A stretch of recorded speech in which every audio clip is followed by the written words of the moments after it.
Ryan Myers should have been out the door 15 minutes earlier, but somehow the zipper on his best and only suit bag jammed. By the time he freed it and threw the jacket on, his planned buffer had dissolved into a shaky countdown. Still, he told himself, there was time. His interview at Foster and Rowe wasn't until 9:30 a.m., and he was already on the subway by 7:45. That left nearly 2 hours.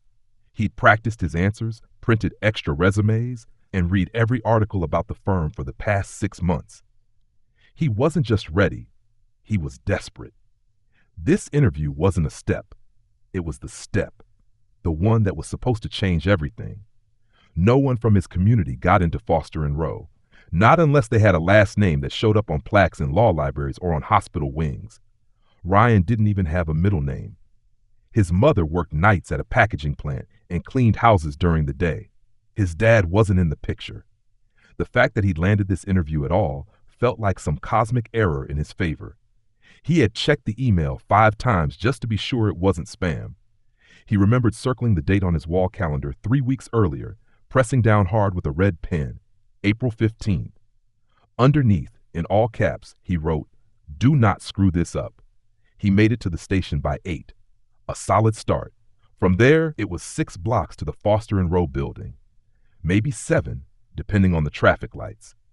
The forecast had mentioned light showers, but as Ryan stepped out of the station, the sky unleashed a different plan. Within minutes, the mist turned into a downpour so fierce it sounded like static in his ears. He ducked under the awning of a storefront, trying to protect his leather portfolio. Inside it was everything: his resume, cover letter, recommendation letters, a few handwritten notes, and a brief case study he'd built on his own time. Every edge of that manila folder had been measured, curated, reviewed. If it got wet, there would be no do-over. No one at Foster and Rowe would accept "I got rained on" as a reasonable excuse for handing them a soggy piece of paper. A few blocks ahead, he spotted a coffee shop glowing through the storm. He made a run for it, joining a small cluster of soaked commuters and baristas watching helplessly as wind slammed the windows and pushed rain in under the door. Someone mentioned the storm was hitting the financial district harder than expected. Ryan refreshed his rideshare app. Nothing. No cabs, no black cars, just a blank screen. He switched to the taxi app. Still nothing. 8:35. He paced inside the coffee shop, opening the app every few seconds as if sheer repetition might change the outcome. People around him scrolled news headlines, flood warnings, road closures, weather alerts screaming in capital letters. None of them mattered. Just one building, just one job, just one chance. At 8:50, Ryan couldn't wait any longer. He shoved the portfolio under his arm and bolted. Every minute counted. His shoes, polished the night before, slapped through puddles. Water climbed into his socks. Still, he ran. Still, he believed he might make it. 9 blocks. That's all that separated him from a future that didn't include roommates and reheated noodles. At a red light, he spotted a yellow cab slowing down. He sprinted toward it, waving. But someone else got there first. The door slammed. The cab vanished. He glanced at his phone. 9:05, not great, not impossible. He pushed harder, scanning for any sign of a free car. Nothing. Just waves of water pouring down curbs and the smell of city runoff flooding his nose. He was soaked. The portfolio was soaked. The resume, he hoped, was still legible. 9:15. Still 4 blocks away. His breath came faster now, not just from running, but from everything pressing down at once. All those nights staying up to fix the wording on a cover letter. All the times he skipped out on friends to attend virtual info sessions or rehearse mock interviews in his bedroom. All of it rested on this 1 hour, this one company, this one elevator ride. And then, somewhere just off the main street, he heard something, yelling, old, out of place. He kept moving at first. There were dozens of voices in the city. Most were none of his business.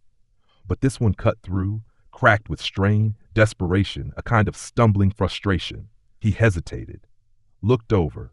A black sedan sat at an odd angle along the curb, front tire flat.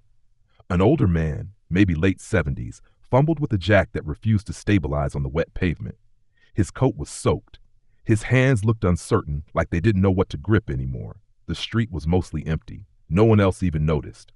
Everyone who was out in this weather was running towards safety, not looking for reasons to stop. Ryan checked his phone again. 9:18. He turned back toward the building. 3 more blocks. He looked again at the old man. Nobody was going to help him.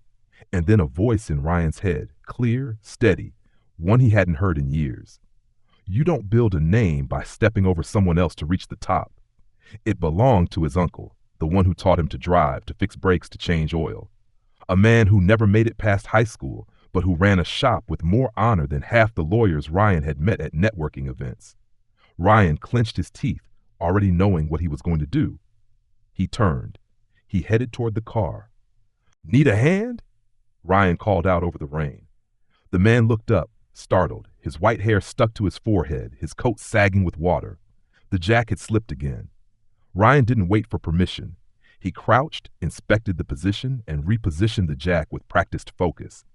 Every second felt like a second borrowed. I thought I could handle it myself, the man muttered, breath short, but I was wrong. Ryan didn't answer. He was already loosening the lug nuts. The portfolio stayed on the back seat. His ruined suit jacket went under his knees. He'd done this a dozen times, maybe more.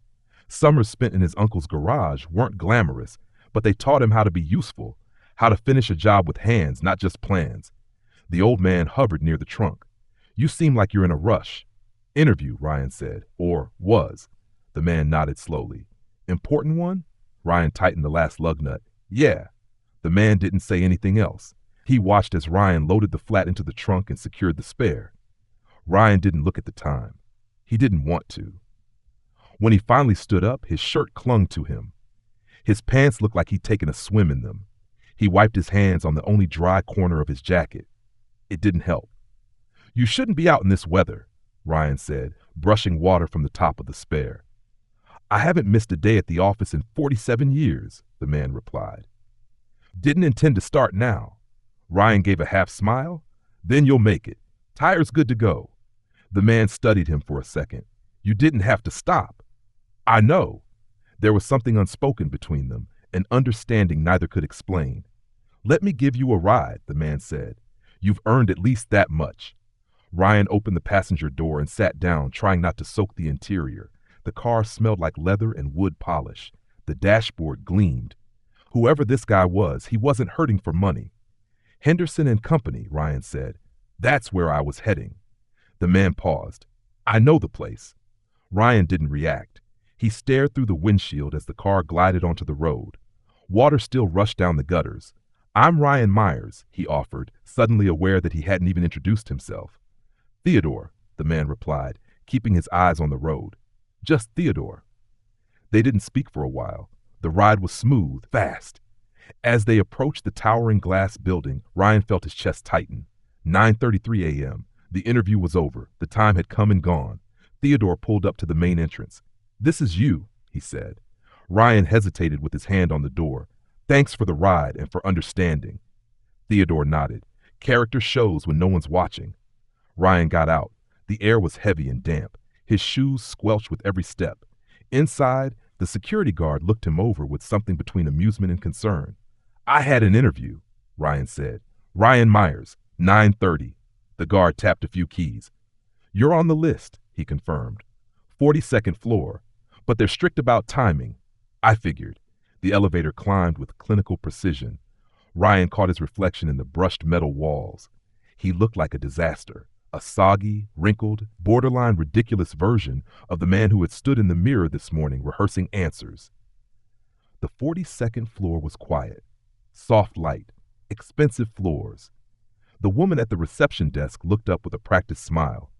Good morning, Ryan said, clearing his throat. I had an interview at 9:30. I know I'm late and I'm sorry. There was an elderly man with a flat tire in the storm, and she raised a hand to stop him. Mr. Myers, yes, I see your name here. Unfortunately, Mr. Brennan has already moved on to other candidates. Please, Ryan said. I've prepared for this for months. If I could just speak with him. 5 minutes. I'm sorry. Mr. Brennan is in interviews until noon and fully booked after that. Ryan stood still. The silence stretched. You're welcome to leave a resume. We'll contact you if another opportunity comes up. He pulled the least damaged copy from his folder and handed it over. The edges were still wet. I'll make sure he receives this, she said, her voice softening slightly. Ryan gave a small nod. May I ask who was on the interview panel? She glanced at the screen. Mr. Brennan, Mrs. Yoshida from International Accounts, and Mr. Harrington from Risk. He turned away, each step echoing louder than the last.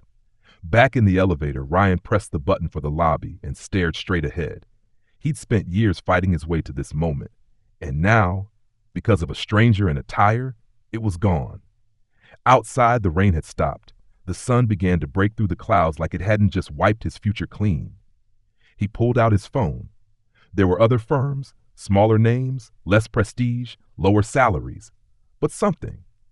At the crosswalk, he thought about Theodore, about the eyes that looked back at him with real gratitude. He couldn't explain why, but it mattered. At least I can look myself in the mirror, he thought. The walk signal turned green. He crossed the street. Behind him, the Foster and Rowe building loomed like a monument to what could have been. 3 days passed. Ryan hadn't told his mother what happened. Every time he thought about dialing her number, the words dried up before they reached his throat. She'd been so proud when he called to tell her about the Foster and Rowe interview.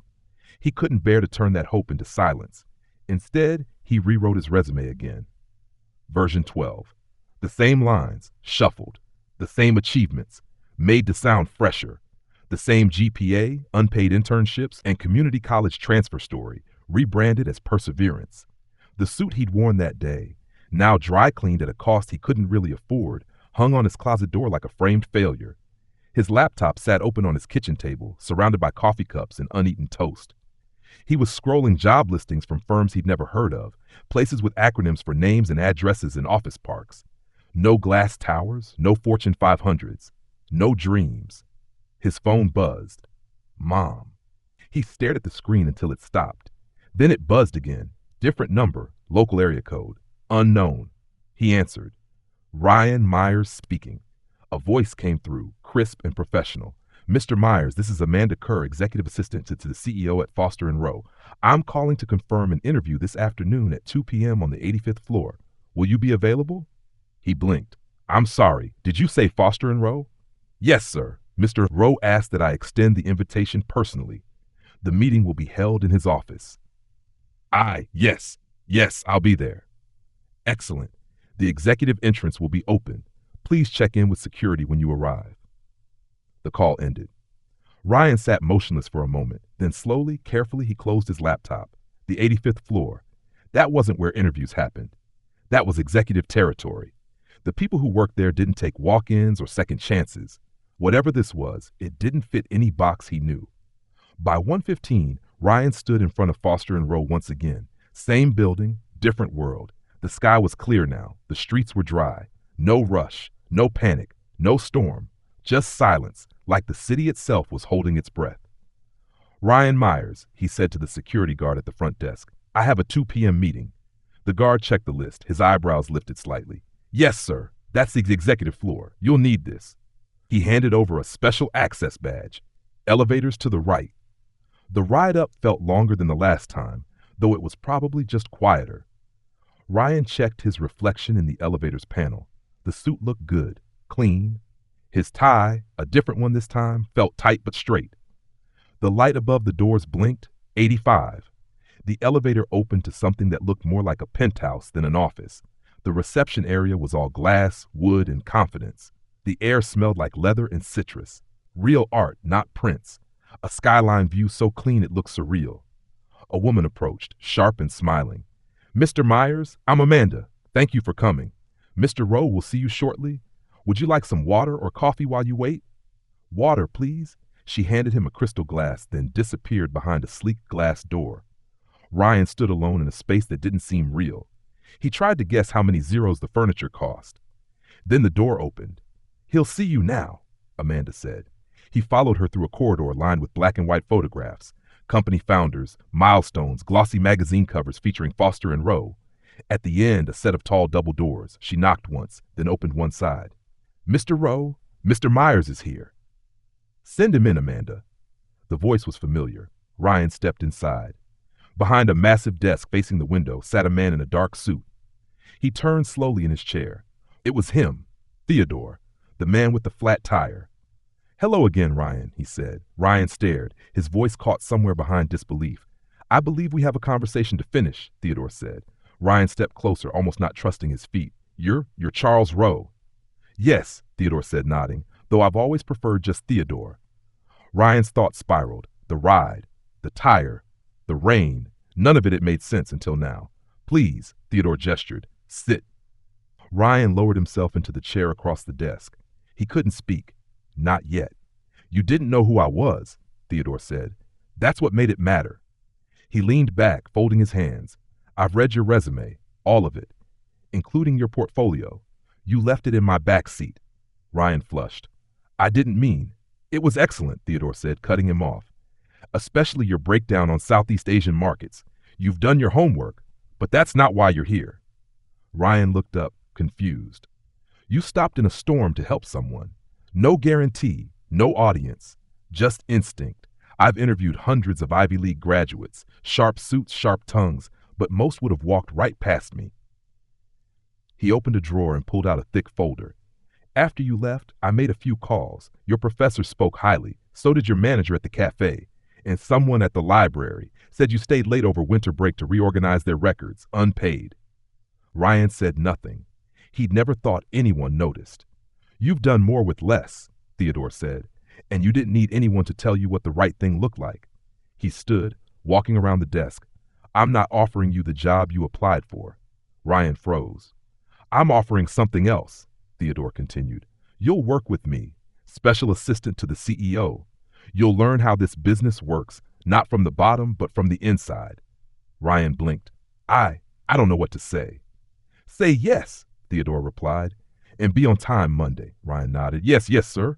Good, Theodore said. Then let's begin. Monday morning arrived under a gray sky. No rain, no wind, just an overcast stillness that seemed to hold the city in suspense. Ryan stood at the base of the Foster and Rowe Tower, staring up at the building that, only a week ago, had symbolized the end of a dream. Now it was the beginning of something entirely different. He walked through the front doors, greeted by the same security guard who now offered him a respectful nod.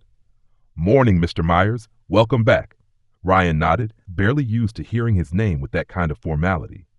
The executive access badge hung from his neck. This time, he knew exactly where to go. The elevator rose silently to the 85th floor, the same polished hallway, the same soaring view. But this time, Amanda was waiting outside an office door, not Theodore's. Right on time, she said with a smile. Mr. Rowe appreciates punctuality.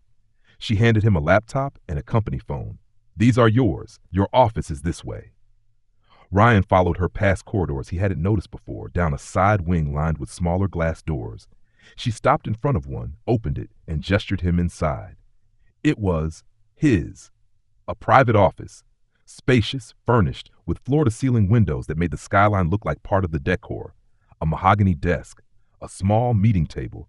A chair that probably cost more than his rent. I thought I'd be in a bullpen or a shared workspace, he admitted. Amanda laughed lightly.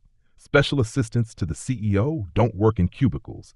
He set down his things, trying not to stare too obviously at the view. And he's expecting me now? He is, she said, and the coffee's already on his tab. She disappeared before he could respond. Ryan crossed the floor to Rowe's office. The door was open. Inside, Theodore was reviewing documents at his desk. Come in. Close the door, he said without looking up. Ryan did. We've got a lot to cover, Theodore began, flipping a page. And not much time. You'll be shadowing me, helping prep materials, sitting in on meetings. You'll see how everything fits together, from deal-making to internal politics. You'll be on every call I'm on unless I say otherwise. Understand? Ryan nodded. Yes, sir. This isn't school. No lectures. You'll learn by doing, and you'll do fast. Got it? I'm ready. Theodore finally looked up. Of course you're not. No one is, Rod. That's why this position exists. They spent the next 2 hours in a sprint of conversation. Strategy, portfolio performance, a few pending investments, international regulations that Ryan didn't entirely grasp yet, but took notes on anyway. Finally, Theodore stood and walked to the window. What do you see? He asked. Ryan hesitated. A city. No, you see potential. You see problems looking for solutions. You see stories underneath spreadsheets. That's what I need you for. I can see the balance sheets. I need someone who remembers what's behind them. There was a knock. Amanda leaned in. Board members are gathering. Theodore nodded. Thank you. He turned to Ryan. Ready to dive in? Yes, sir. Good. Stay quiet. Watch. Learn. Speak when you have something to say, not before. The boardroom was intimidating. A long, polished table, 16 executives already seated, most twice Ryan's age, and with resumes that could fill books. They looked up when he entered with Theodore, some curious, others skeptical. Theodore took his seat at the head. Everyone, this is Ryan Myers, my new special assistant. He'll be observing moving forward.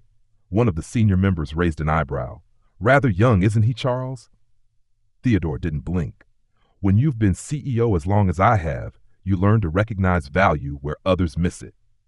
No one questioned further.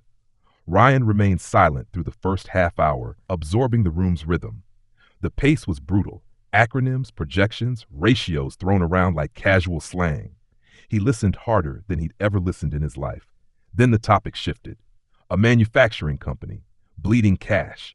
Foster and Rowe had invested heavily 5 years ago. Now the numbers didn't lie. The CFO said liquidation was the only logical step. 1,700 employees, another board member murmured. Whole town relies on that plant. Silence followed. Then Theodore turned. Mr. Myers, thoughts? All eyes swung to Ryan. He hesitated only a second. I grew up in a town like that, he said. When the main employer shut down, it didn't just mean job loss.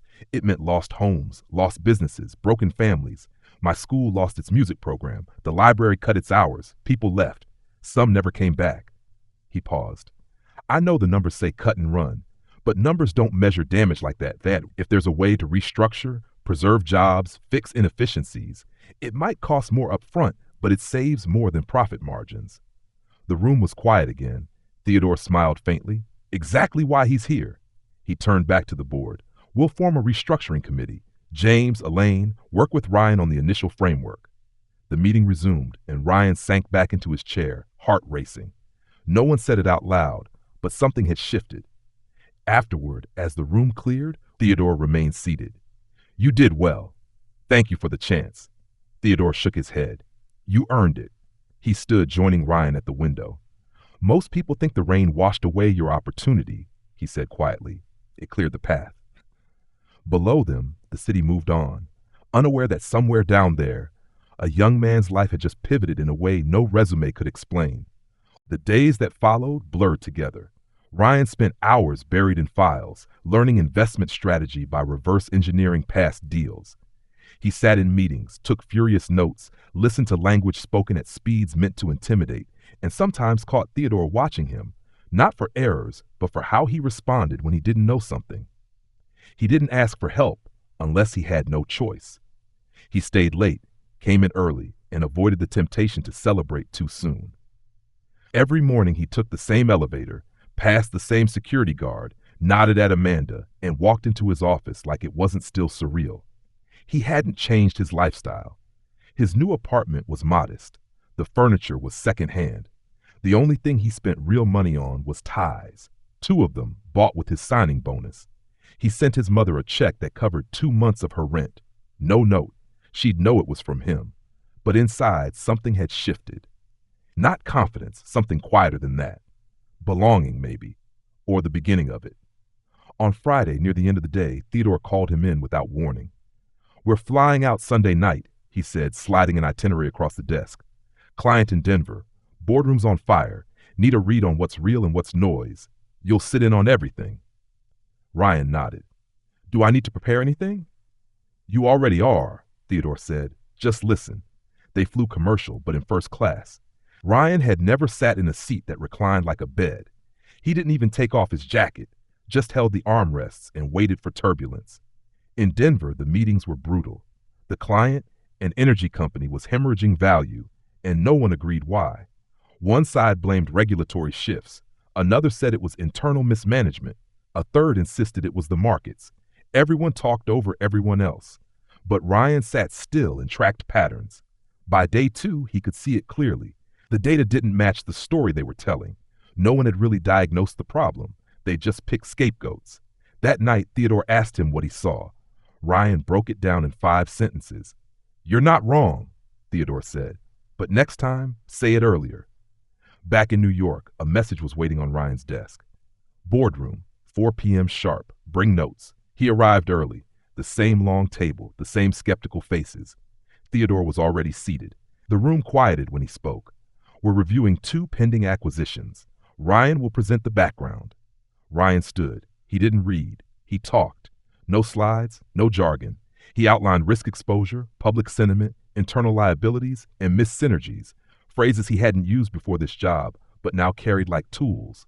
He finished. No one clapped. That wasn't the kind of room this was. Then one of the senior partners leaned back and said, "Well, that's the cleanest analysis I've heard all week." Theodore didn't react. He didn't need to. After the meeting, Ryan packed his laptop and was about to head out when Amanda appeared in his doorway. "Mr. Rowe wants to see you." He walked in. Theodore was reading something. He set it down slowly. "You're doing well," he said. "But that's not why I asked you here." Ryan waited. "I want to show you something," Theodore said. He walked to a cabinet, opened a drawer, and pulled out a thin black binder. Inside were photographs, grainy old, a factory floor, a man with grease on his face, a small ledger book with handwritten entries. This was the first company I ever bought. 31 years old, leveraged everything I had, ran the place myself for 3 years. Every Friday I swept the floors after the last shift left, not because I had to, because I wanted to know what they left behind. He turned the page. I sold it eventually, but the lesson stayed. Success isn't built on what you know. It's built on what you do when you think no one's paying attention. He looked up. "You could have walked by that car." "I know. You could have kept running. Told yourself it wasn't your problem." "I thought about it." "But you didn't." Ryan didn't answer. "I've had this company for 47 years. I've watched it outlast recessions, scandals, even pandemics. Do you know why we're still standing?" Ryan shook his head. "Because every decade or so, someone walks through that door who reminds me why I built it in the first place." He closed the binder and slid it back into the drawer. "I'm going to give you more. More responsibility, more access, more pressure. You'll sit in on M&A. You'll help write internal briefs. You'll be expected to disagree with me when you believe I'm wrong." Ryan nodded. "It won't be easy." "I'm not expecting easy." "Good," Theodore said, "because from here on out, everyone in this building is going to watch what you do next." Ryan walked out of the office without saying anything else. Back at his desk, he opened a fresh document, titled it Week 1 Observations, and began to write. That night, as he left the office for the first time before sunset, he passed the front desk. The same security guard looked up. "Long week?" Ryan smiled. "Just getting started." He stepped out onto the sidewalk. The sky was clear again. The wind was light, but in the distance, beyond the lights and horns and hum of the city, something else moved. Quieter, stronger, harder to name. Not luck, not fate. Something better. Momentum. Weeks passed. Ryan's calendar filled with early calls, late meetings, and project deadlines that changed without warning. He no longer felt like an observer. He was in it now, drafting memos, reviewing term sheets, joining client calls, and walking into boardrooms with documents that bore his initials in the corner. He didn't pretend to know everything, but he knew enough to ask better questions. He learned which silences mattered and which ones meant the deal was falling apart. He was in the elevator one morning when a senior VP stepped in, glanced at him and said, "You're Rowe's guy, right?" Ryan nodded. "Yes." The VP didn't say anything else, but he didn't need to. At lunch, Amanda caught up with him between meetings. "You know, people are starting to ask who you are." Ryan paused. "In a good way?" Amanda smirked. "That depends. Keep doing what you're doing." That afternoon, Theodore asked him to join a private meeting in a smaller conference room off the executive floor. Just 3 people, a lawyer, a strategist, and Ryan. The case, a mid-sized manufacturing firm on the edge of collapse. Foster and Rowe held a minority stake, but the company's default could ripple into several other holdings. The easy call was to pull out and cut losses. Ryan spoke up. "There's a way to keep them afloat, not forever, but long enough to restructure debt, keep jobs, stabilize the town. If we pull out now, the layoffs will be immediate." The strategist leaned back. "That's not our responsibility." Ryan didn't flinch. "It is if we help build them." Theodore nodded once. "Let's run the numbers. Myers, draft a pitch." By morning, Ryan had a 10-page plan. Cost, timeline, stakeholders, contingencies. He printed 3 copies, walked them into Theodore's office, and left without waiting for validation. 2 days later, the board signed off. The CEO of the manufacturing firm called personally to thank him. Ryan kept the voicemail. He didn't play it for anyone. He didn't have to. On a Tuesday morning, Theodore summoned him without a reason. When Ryan stepped into the office, the older man was reading something, an email maybe, but looked up and asked, "You busy?" Ryan blinked. "I can be unbusy. Walk with me." They left the building through the back entrance. No drivers, no cars. Just two men walking side by side down a midtown street. "I want to show you something," Theodore said. They turned a corner, passed a bank, and stopped in front of a small stone building tucked between two towers. No signs, just an old wooden door.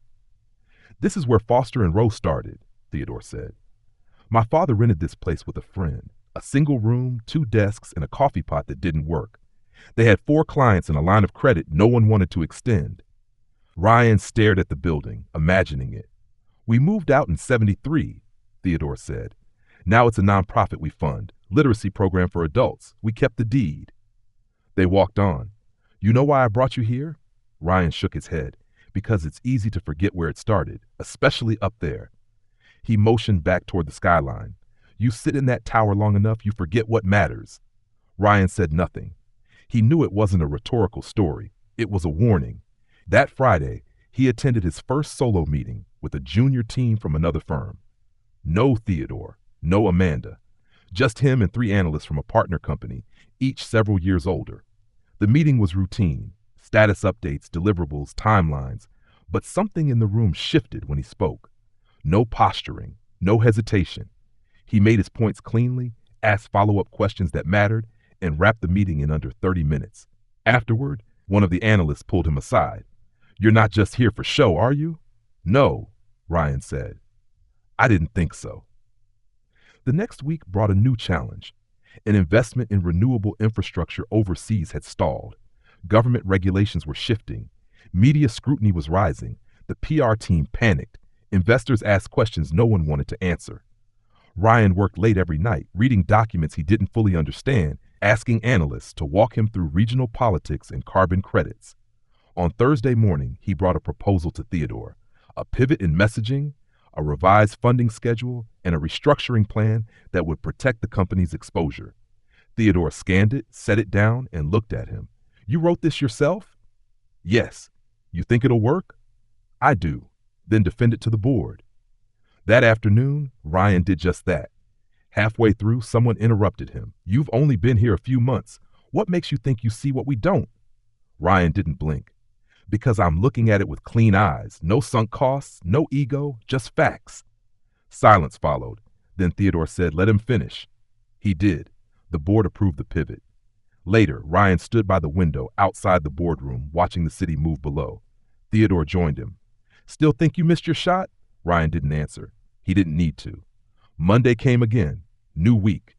New fire to put out. He woke up early, made coffee, ironed his shirt, and walked to work through streets that no longer felt like someone else's world. At the elevator, the security guard gave a slight nod. "Big day?" he asked. Ryan smiled. "They all are now." It was nearly midnight when Ryan stepped into his apartment, loosened his tie, and dropped his bag by the door. He didn't turn on the lights right away. The city outside his window glowed in 1,000 scattered directions. Headlights, office windows, neon signs blinking with promises no one believed after dark. He stood there, staring, still wired from the day. His phone buzzed. A text from Amanda. "Rowe wants you in his office at 7 sharp. Bring your notes on the Zurich project." Ryan typed back, "Got it." He didn't complain. He didn't roll his eyes. He didn't even feel tired. What he felt was something else. Weight, maybe, or responsibility, or in its truest form, trust. At 6:58, he walked into Theodore's office. The lights were already on. A folder sat open on the desk, but Rowe was standing by the window, not reading, just thinking. "Morning," Ryan said. Theodore turned. "Close the door." Ryan did. Theodore didn't speak for a moment. "Then how long have you been here now?" "Just under 4 months." "Feels longer." Ryan smiled. "Feels faster." Theodore walked back to his chair, lowered himself into it. "You've earned the room, Ryan. People who wouldn't shake your hand a month ago are quoting your notes now." "I'm just doing my part." "No, you're reshaping it." He opened the folder, pulled out a sheet. This came in yesterday. Zurich board wants us to send someone to sit in on final negotiations. They asked for you by name. Ryan blinked. Me? Yes. You built the transition strategy. You flagged the regulatory risk before anyone else. You earned it. He passed the paper across the desk. I want you to go. Represent us. Lead the team. You're ready. Ryan read the details. Travel dates, meeting times, accommodations, his name printed in the top right corner. He looked up. You trust me with this? Theodore leaned back. I trusted you the moment you knelt in the street and changed a stranger's tire. Ryan exhaled. It's not just talent that builds a legacy, Theodore said. It's decisions made when no one's looking. You've made those decisions. Ryan didn't say anything. There's one more thing, Theodore added. After Zurich, we'll revisit your title. I think it's time we start building a role that doesn't exist yet. Ryan nodded slowly. Thank you. No, Theodore said. Don't thank me. Just keep proving me right. The next morning, Ryan boarded a plane to Switzerland. The flight was long, the air thin and quiet. He used the time to refine his notes, triple-check details, rehearse lines in his head he probably wouldn't say. Zurich was gray when they landed, the streets orderly and cold, the buildings like etched geometry. He walked into the boardroom on the 40th floor of a glass building overlooking the Limmat River. The people around the table were older, stiffer, built from old-world finance and cautious empire building. Ryan didn't match them, and yet when he spoke, they listened. He led 3 days of negotiation. He explained Foster & Road's position clearly, calmly. He answered questions, acknowledged limits, and steered the room when it drifted. On the 4th day, they signed. Back in New York, the office was quieter than usual. It was a Friday before a holiday weekend. Most of the staff had already cleared out. Ryan returned to his desk, dropped his coat, and checked his messages. Amanda walked by. Back already? Flight landed this morning. Deal's done. She smiled. You'll find something on your desk. He turned. A small envelope. Heavy stock. No name. Inside was a note. The office next to mine is being cleared out Monday. It's yours. No fanfare. No public announcement. Just a shift in space and meaning. Ryan sat for a long moment. Then, without thinking, opened his email and wrote to his mother. Short, simple. Hey, I've got a story for you. Call when you can. He closed the laptop, grabbed his things, and headed out into the late afternoon light. On the sidewalk, a kid walked past in a soaked hoodie, dragging a backpack with a busted zipper. He looked about 16, same look Ryan used to have, tired, rushing, carrying something heavier than it looked. Ryan stepped to the curb and waved down a cab. As it pulled over, he paused, turned, and said, You need a ride somewhere? The kid stared, unsure. Come on, Ryan said. Downtown? The kid nodded slowly. They got in. Ryan gave the driver 2 addresses. As the car pulled into traffic, Ryan looked out the window. The city never stopped moving. Deals rose, dreams fell, towers glittered, and gutters overflowed. But every once in a while, something unseen shifted. Not because of luck, not because of timing, but because someone had paused, listened, and done the thing no one else thought mattered. At the next red light, Ryan looked straight ahead. There would always be bigger rooms, harder questions, faster days. But none of it would ever matter more than the choice he made when it looked like everything was on the line. And he'd chosen right. He didn't need applause. He didn't need a plaque. He just needed to remember that when no one's watching, you're still writing your legacy. And someone, somewhere, will read it. Thank you so much for taking the time to listen to today's story. We truly appreciate your presence and attention. This story wasn't just about one man's journey. It was a reminder to all of us that character is revealed in the moments no one sees. Sometimes the decisions that seem to cost us the most are the ones that define who we really are. Doing the right thing, even when it's hard, has a way of coming back in ways we never expect. If you enjoyed this story and would like to support our channel, it only takes a second. Just click the like button. We'd love to know more about you, so please leave a comment below telling us which country you're watching from and how this story made you feel. Your words mean a lot and help guide what we create next. And of course, don't forget to subscribe so you never miss a story that could shift your perspective or touch your heart. Thank you again for being here with us. We look forward to reading your thoughts and seeing you in the next one.